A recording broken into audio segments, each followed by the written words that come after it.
How to give access to GoDaddy website builder. Hello guys and welcome to this new tutorial. In today's video I'm going to show you how easy it is to add persons or members to get the access to your GoDaddy account or your GoDaddy website building account. So it is very easy and very simple. Follow up the tutorial from the beginning to the end and you are going to be good to go.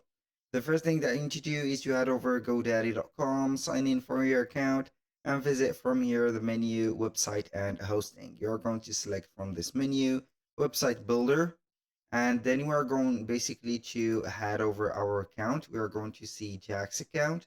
We're going to select my products, so we are going to make sure that we have the access to the GoDaddy or their products of ours, which are going to be the websites, of course. Now what are we going to do is to click again on the account name. Here we have the drop down menu. We're going to head over the account settings. From here, you're going to see the settings for your account. Now the profile doesn't matter, but we are going to click on account settings again. Here we have a drop down menu. We're going to see here from this menu delegate access, which is going to give permission to access your account from other accounts. So I'm going to click on it. And here from time to time it will be, or your account will be disconnected, or the GoDaddy platform will be assured that it is you that you are going to be giving the access. So you're going to sign in again into your account. Now, here on delegate with the access, we have two types.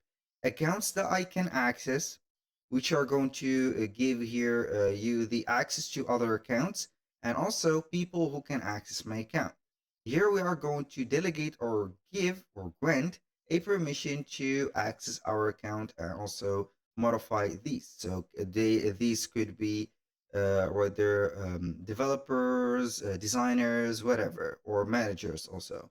So you are going to click on invite to access, put the name and the email for that person and the access level requested. So either it is going to be here products, domain and purchase, products and domain, or domain only.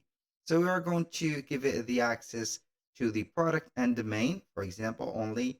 And then you're going to click on invite by putting the name and also the email. So the person will get here after they are going to see the accounts that have the access, and then they are going to see the products of yours, which are going to be the websites.